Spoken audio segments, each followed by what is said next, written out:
Howdy gang, Trailblazer Tim here again today, coming to you from my new pool home.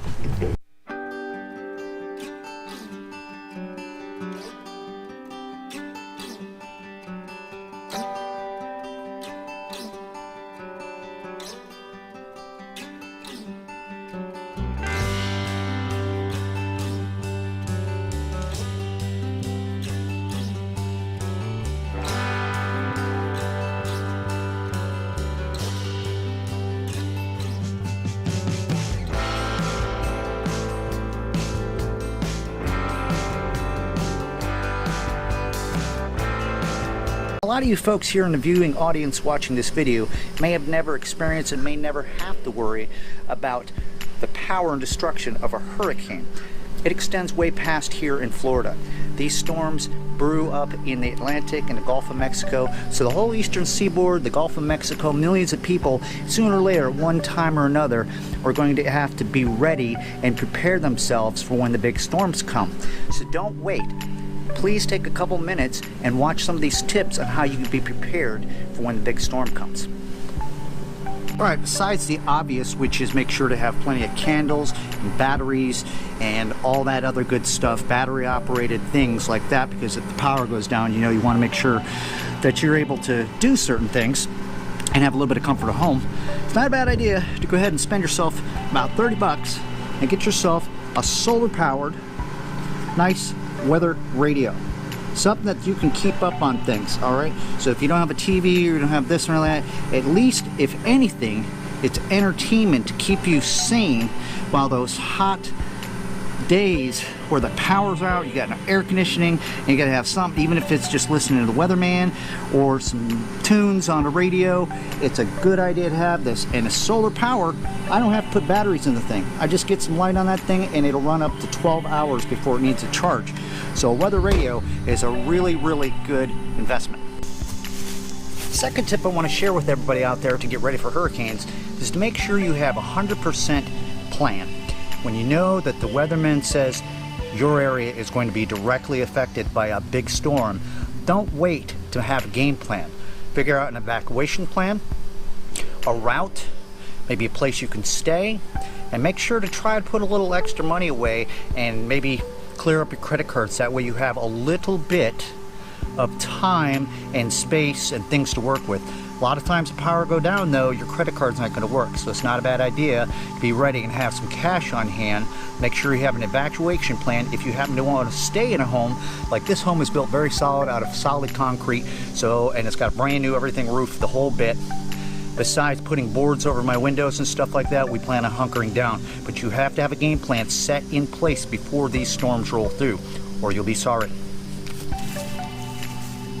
Being the first full weekend of hurricane season, our government here in Florida always issues a tax-free weekend, the first weekend of hurricane season, where you can go to any of your big box stores and a lot of these other stores that will honor this, where they cut the sales tax on all the goods related to hurricane preparedness, such as candles, batteries, generators, flashlights, and stuff like that.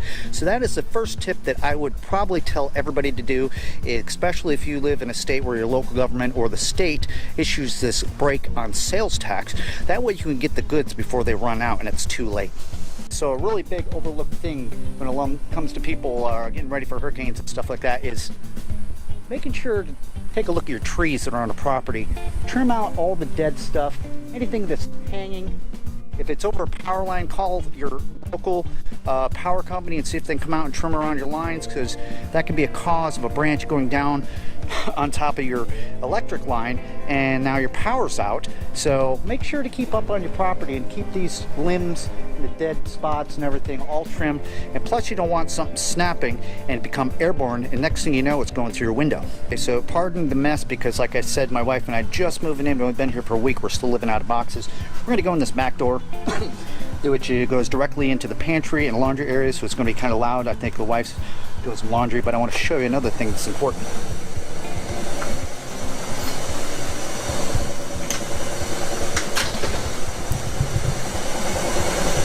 Pantry area.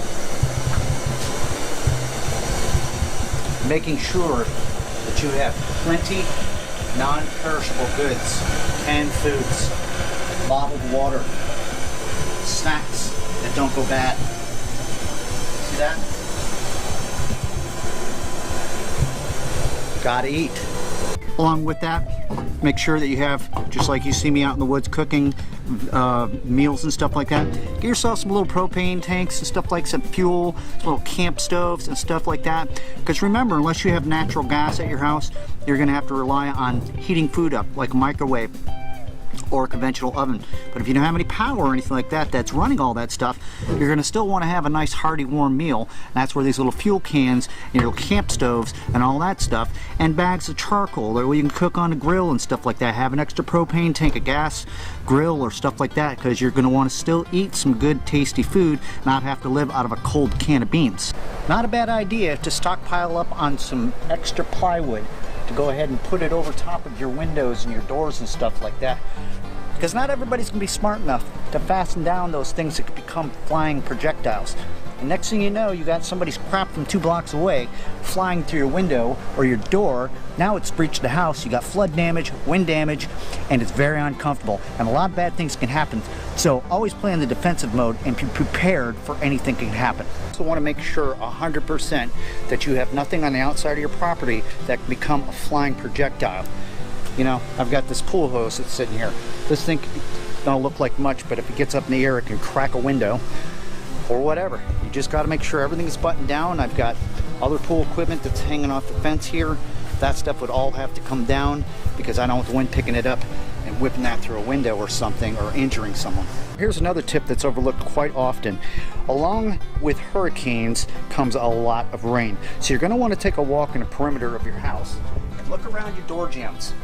Take a look, because if that water comes in and you get lots of it, it's going to start coming in. This is the back of the garage. I'm going to have to seal that out. And up here I don't have any gutters. So all that water is going to be pouring down here. Some of it's going to be caught in my rain barrel, but it's going to be flooding down in and back flowing into my garage, as well as like into the pantry area. So do whatever you have to do. Get sandbags, get stuff in place well before it's too late. Alright, so the last couple little tips I'm going to share with you are probably the most important if you're in the path of a hurricane and you and your family decided to hunker down and ride it out in the home. Just have one of these bad little boys. A generator.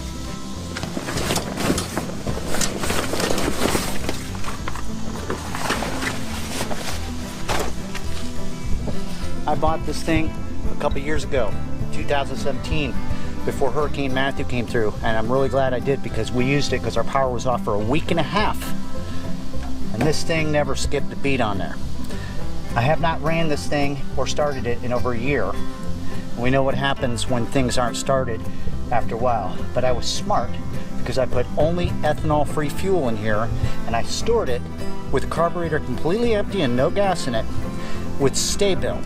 So we're going to try to fire this generator up a year later after the last time I tested it, which was a year ago, and see if the thing starts. We're going to kind of pretend the hurricane's coming tomorrow, and we got to make sure this thing's running right. So let's see if it'll start for us. This is a Caterpillar RP5500, which means that this thing, while running, is 5,500 watts of power. All right, so we're going to take a look back here, and that's how the setup looks. It's got real-time digital hours, all that good stuff. I got places to plug 4 outlets or a 220. And we'll get to that in another video. Plus a couple replaceable fuses on here and a gas cutoff at that, and new filter, all that stuff. And we're going to take a look up here where our fuel gauge is. As you can see, I've got almost a full tank, and it's been sitting here. You can look inside. See? There's fuel inside of there. It's been sitting here for almost 2 years. All right, so we're going to see if this thing fires up, and if we didn't ruin the carburetor and have to do all that other stuff, because now's not the time to do it. It's hurricane season. So let's give it a shot.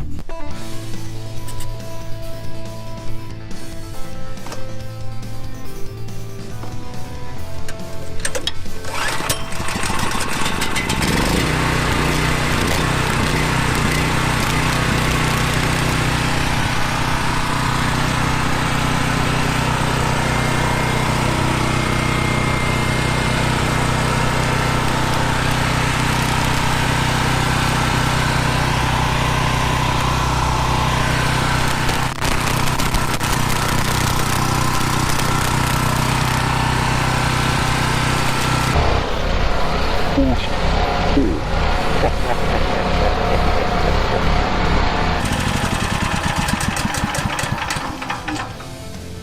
you see that? Over a year of sitting with fuel inside of there, non-ethanol fuel with Sta-Bil. I was able to keep a full tank of gas in there, and a year later, first pull. And when you shut these things off, you don't just shut it off. You turn the gas supply off and let it run all the gas out of that carburetor. So there's nothing left in there and no kind of stuff to booger up your gaskets and your carburetor and all that other stuff. So when it's time to go, it's ready. Also make sure that you have plenty of gas cans. All right? Doesn't mean that you have to have them filled up.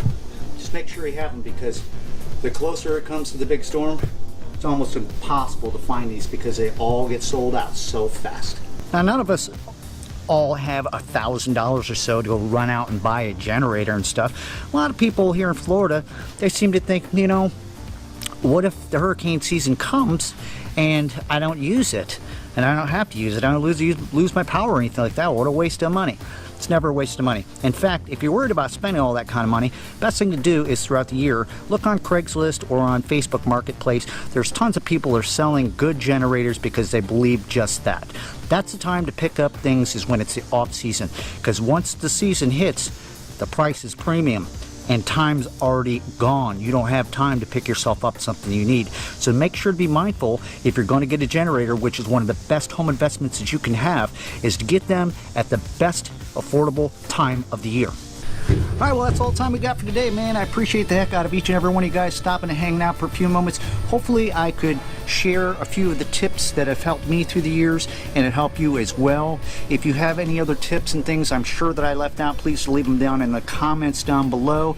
Remember, the time to prepare for hurricane season is way before the time comes. Make sure to be smart, pack things, do the essentials, and know what's right for you and your family. I know I have. Listen, thanks so much. Until next time, I'll see you then. Take care.